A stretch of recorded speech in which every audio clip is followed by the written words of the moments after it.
Hi viewers, welcome to our channel. Present మనతో పాటు దాము బాలాజీ గారు సీనియర్ జర్నలిస్ట్ ఉన్నారు. వారితో ఒకసారి మాట్లాడదాం. నమస్కారం సార్. నమస్తే. సార్, ఇండియాలో ఎల్పిజి గ్యాస్ సంక్షోభం చూస్తున్న నేపథ్యంలో ఇప్పుడు ఒక గుడ్ న్యూస్ అని చెప్పుకోవాలి. ఇరాన్ నుంచి ఒక ఎల్పిజి షిప్ అయితే భారత్కి అయితే రావడం జరిగింది. ఇంకో 27 రావడానికి సిద్ధంగా ఉన్నాయని కూడా చెప్తున్నారు. మొదట్లో ఏమో ఇరాన్ మేము అసలు హర్మజ్ జలసంధిని మూసేసే ఉంచుతాం, ఎవరికి కూడా పంపించమని చెప్పేసి ప్రకటించారు. ఇక్కడ భారత్ కూడా యుద్ధంతో సంబంధం లేదన్నట్టుగానే మౌనంగా ఉండడం చూసాం. సో అటువంటి పరిస్థితుల నేపథ్యంలో ఇప్పుడు ఈ ఎల్పిజి గ్యాస్ ఇరాన్ పంపించడం వెనకాల ఏమన్నా కారణం ఉందంటారా? మరి మోదీ గారు ఏమన్నా దీనిపైన అంటే విస్తృతంగా చర్చలు జరిపి తీసుకొచ్చారా? సో ఏంటి సార్ దీనికి సంబంధించి ఏం చెప్తారు? నిన్న మొన్న సోషల్ మీడియాలో 2 రకాల పోస్టులు ఎక్కువగా వైరల్ అయినాయి. ఒకటేమో మోడీ అనుకూల పోస్టు.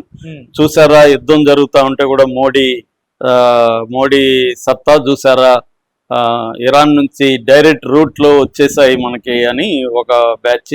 అసలు ఇదంతా ఫేక్, ఇరాన్ ఏమో అలో చేయలేదు, ఈ అబద్ధాలు చెప్తున్నారు, ఇరాన్ ఖమేనీని చంపితే ఖండించలేదు, తర్వాత వాళ్ళ షిప్ మన దేశంలోకి వచ్చి తిరిగి వెళ్తుంటే ఇండియన్ ఓషన్లో అటాక్ చేసి వాళ్ళని దాదాపు 100 మందిని చంపితే దాని మీద ఏమీ ఖండించలేదు, ఇరాన్లో వేలాది పిల్లలు 165 మంది చిన్న పిల్లల్ని చంపేస్తే దాని మీద ఖండించలేదు.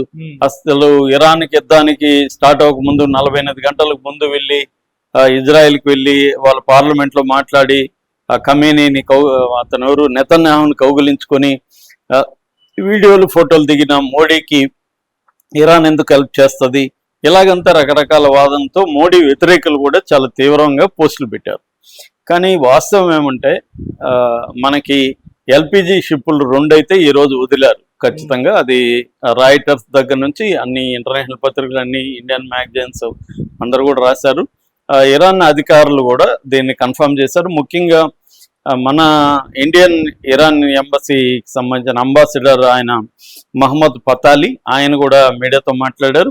సో ఇది వాస్తవమే. ఈరోజు మన షిప్పులు 2 అంటే ఇవి ట్యాంకర్స్ అంటారు వీటిని, ఎల్పిజివి, శివాలిక్ అనేది నందాదేవి. ఈ 2 శివాలిక్ అయితే మార్నింగ్ వచ్చేసింది, అది నందాదేవి కూడా కొన్ని గంటల్లో వదులుతాను, మేబీ ఈ పాటికి అది కూడా వదిలేసి ఉండొచ్చు. ఈ 2 కూడా ఖతార్ నుంచి బయలుదేరాయి గ్యాస్తో, ఎల్పిజి గ్యాస్తో, లిక్విడ్ పెట్రోలియం గ్యాస్ అంటారు ఎల్పిజి గ్యాస్. యాక్చువల్గా మన దేశంలో ఎల్పిజి క్రైసిస్ ఉంది, ఎందుకంటే మన అవసరాల్లో దాదాపు మనం దిగుమతి చేసుకునే దాంట్లో 90% గల్ఫ్ కంట్రీస్ నుంచే మనకి, మిడిల్ ఈస్ట్ నుంచే మనకు వస్తుంది. అందులో గల్ఫ్ కంట్రీస్ నుంచి మేజర్గా మనకి ఈ హార్ముజ్ జలసంధి నుంచే రావాలి. అది ఆగిపోవడం వల్ల మనం ఇప్పుడు రష్యా నుంచి, అమెరికా నుంచి కూడా కాస్ట్లీ, అమెరికా నుంచి మనకి కొనుక్కుంటా ఉన్నారు మోడీ. ఎందుకంటే ముఖ్యంగా హౌస్ హోల్డ్కి ఇబ్బంది కలగకూడదని మోడీ ప్రభుత్వం నిజానికి చాలా చక్కగానే డీల్ చేసిందని చెప్పొచ్చు. ఎందుకంటే ఇప్పటివరకు 80 దేశాల్లో పెట్రోలు డీజిల్ పెరిగితే ఇండియాలో పెరగలేదు ఇప్పటికీ. అంటే జాగ్రత్తగా బ్యాలెన్స్ చేసుకొని యుద్ధం వల్ల వచ్చిన నష్టాలని ముందు నుంచి కూడా బేరేజ్ వేసుకొని చేస్తూ వచ్చింది మోడీ ప్రభుత్వం.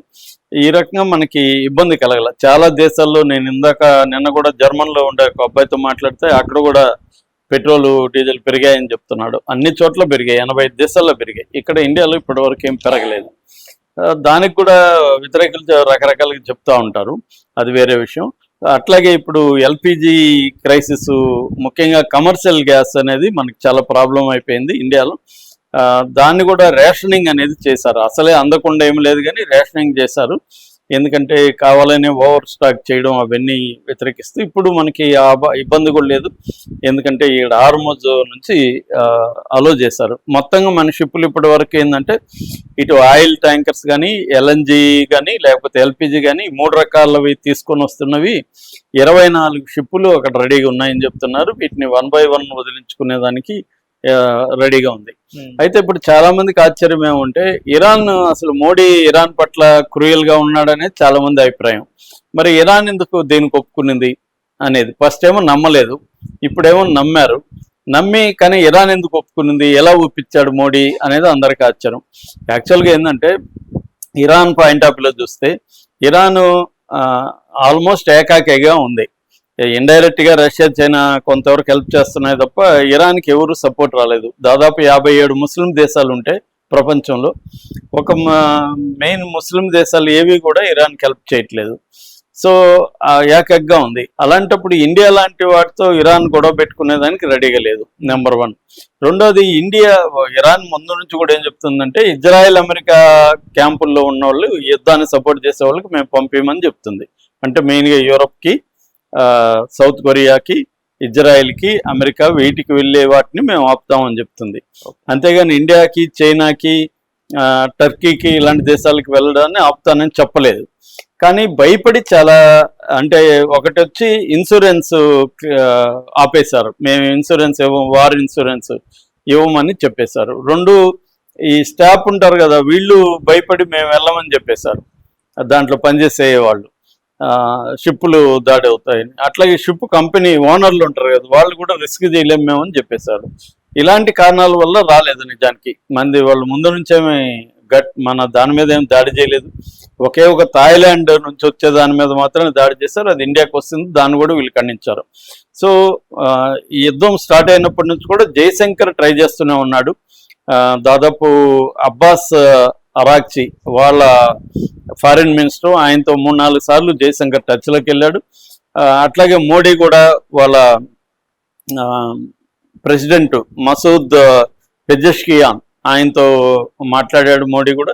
సో ప్రధానంగా ఇండియా కన్సర్న్ ఏంటంటే, ఒకటి ఈ హార్ముజ్ జలసంధి గుండా వస్తున్న ఇండియాకి వస్తున్న గ్యాస్ కావచ్చు, లేకపోతే క్రూడ్ ఆయిల్ కావచ్చు, వీటిని వదిలిపెట్టమని ఒక రిక్వెస్ట్. రెండోది ఏంటంటే, గల్ఫ్లో ఉన్న ఇండియన్స్ వాళ్ళ మీద బాంబులు వేయడం కానీ ఇంకోటి చేయొద్దండి, ఎందుకంటే ఇండియన్స్ దాదాపు గల్ఫ్ దేశాల్లో 1 కోటి మంది పైన ఉన్నారు, వాళ్ళ ప్రాణాలు మాకు ఇంపార్టెంట్ అనేది చెప్పడం. మూడోది, అసలు యుద్ధం పట్ల మీరు కొంత వీలైనంత ముగించండి త్వరగా, మీ వైపు నుంచి సానుకూలంగా ఉండండి, ఇలాంటివేవో డిప్లొమాటిక్ సంబంధించిన ఇవి మోడీ డిస్కస్ చేసినట్టుగా చెప్తున్నారు.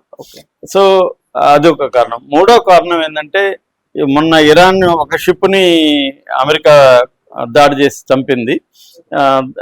దానికి కూడా 2 రోజులు లేటుగా స్పందించినా కూడా ఇండియా స్పందించింది, జయశంకర్ స్పందించాడు, దాని మీద ఆరా తీశారు. దాని తర్వాత ఇంకొక షిప్ ఏమో, మొత్తం 3 షిప్పులు ఇరాన్వి, ఒకటేమో కొట్టింది, రెండో షిప్ ఏమో శ్రీలంకలో ఆశ్రయం పొందింది, మూడోదేమో ఇండియాని అడిగింది. ఇండియాని అడిగితే ఇండియా ఆ షిప్ని తీసుకొని కొచ్చిన్లో పెట్టి, కొచ్చిలో అక్కడ నుంచి 183 మంది ఇరాన్ సైనికులకి అక్కడ ఆశ్రయం ఇచ్చింది ఇండియా. సో ఈ చర్య కూడా ఇరాన్కి సాఫ్ట్ కార్నర్ రావడానికి ఇది కూడా కారణం. రెండోది ఏమందంటే, కంప్లీట్గా యుద్ధంలో న్యూట్రల్గా ఉంది. ఇజ్రాయెల్ని సపోర్ట్ చేయట్లేదు, అమెరికాని సపోర్ట్ చేయట్లేదు, ఇండియా న్యూట్రల్గా ఉంది, చైనా కూడా న్యూట్రల్గానే ఉంది. అందువల్ల ఇండియాకి, చైనాకి ఆయిల్ లేకపోతే గ్యాస్ రావడానికి, షిప్పులను అడ్డుకోవడానికి ఇరాన్కి ఏమీ అవసరం లేదు. అందుకని చైనాకు కూడా యుద్ధం స్టార్ట్ అయినప్పటి నుంచి దాదాపు 11 మిలియన్ బ్యారల్స్ వెళ్ళినట్టుగా చెప్తున్నారు. అట్లాగే ఇండియాకి కూడా పంపించడానికి ఇబ్బంది లేదు. సో మొన్నటి వరకు ఏంటంటే, మైన్స్ పెట్టున్నారు, అది ఇదని భయపడి రాలేదు తప్ప, ఇప్పుడు ఇండియాకి అయితే ఈ 2 ఇందాక చెప్పిన శివాలిక్ అండ్ నందాదేవి 2 వచ్చేసాయి. అది కాకుండా లైబీరియా జెండా ఉన్న ఇది దాదాపు 1 మిలియన్ పైన బ్యారల్స్ ఉన్నది క్రూడ్ ఆయిల్ సౌదీ అరేబియా నుంచి కూడా ఒకటి వచ్చింది. సో ఇక మీదట వరుసగా వచ్చే అవకాశం అయితే ఉంది. కానీ ఇరాన్ ఏమీ ఓపెన్గా అనౌన్స్ చేయలేదు. అంటే బ్లాంకెట్ పర్మిషన్ అంటారు, అంటే ఇండియా అన్నిటికీ మేము పంపిస్తామని చెప్పలేదు. అంటే ఎప్పటికప్పుడు మాట్లాడుకొని మన వాళ్ళు ఇది మాది వస్తుంది అని చెప్పి చేసుకోవాలి. మన నేవీ సెక్యూరిటీగా కూడా ఉంటుంది. మన నేవీ చేసి మొన్న కూడా ఏంటంటే, ఒకదానికి దాని ఏమంటారు, డార్క్ మోడ్లోకి వెళ్ళిపోయి అది కూడా ఇరాన్తో కన్సల్ట్ అయ్యి, మీరు డార్క్ మోడ్లోకి వెళ్ళండి, వేరే ఇంటర్నేషనల్గా ట్రాకింగ్ ఉండదు అని ఇరాన్ సలహా మేరకే అది కూడా వచ్చింది. ఎందుకంటే ఇరాన్కి తెలియకుండా హార్ముజ్ జలసంధిలో ఒక చిన్న పడవ కూడా వెళ్ళే పరిస్థితి లేదు, నిఘా ఉంది, గస్తీ ఉంది. కాబట్టి ఇరాన్కి తెలియకుండా వెళ్ళే పరిస్థితి లేదు. కాబట్టి ఇరాన్ పర్మిషన్తోనే, ఇరాన్ సలహాతోనే అలాగా డార్క్ మోడ్లోకి వెళ్ళి మన సౌదీ అరేబియా నుంచి మన ముంబై కాండ్లాకి ఒకటి వచ్చింది. సో కాబట్టి ఇప్పుడు ఎల్పిజి, ఎల్ఎన్జి, తర్వాత ఆయిల్ మనకి ఇబ్బంది లేదు. ఆల్రెడీ మనం రష్యా నుంచి 30 మిలియన్ల బ్యారల్స్ని స్టాక్లో పెట్టుకున్నాను. ఇప్పుడు అమెరికా నుంచి కొంటున్నాం, అట్లాగే వెస్ట్రన్ ఆఫ్రికా నుంచి కూడా తెప్పిస్తున్నాము. సో కాబట్టి మన ఆయిల్ అవసరాలకి ఇమ్మీడియట్ గా ఇబ్బంది లేదు. కాకపోతే బడ్జెట్ ఎక్కువ పెట్టాల్సిన పరిస్థితి అయితే ఉంది. ముఖ్యంగా రష్యా సబ్సిడీలు డిస్కౌంట్లు ఇచ్చేదాన్ని ఆపేసింది కాబట్టి అది ఉంది. అట్లాగే అమెరికా నుంచి వెనిజులా నుంచి ఆయిల్ కూడా కాస్ట్లీ. సో ఆ రకం మనకు కొంత బడ్జెట్ అయితే అయ్యే అవకాశం ఉంది, కానీ ఆగిపోయే ప్రసక్తి అయితే లేదు. ఎవరు కూడా ఆందోళన చెందాల్సిన అవసరం లేదు. ఖచ్చితంగా దీన్ని మోడీ ప్రభుత్వ దౌత్య డిప్లొమాటిక్ సక్సెస్ గా చెప్పడంలో తప్పేం లేదు. Okay sir, thank you so much.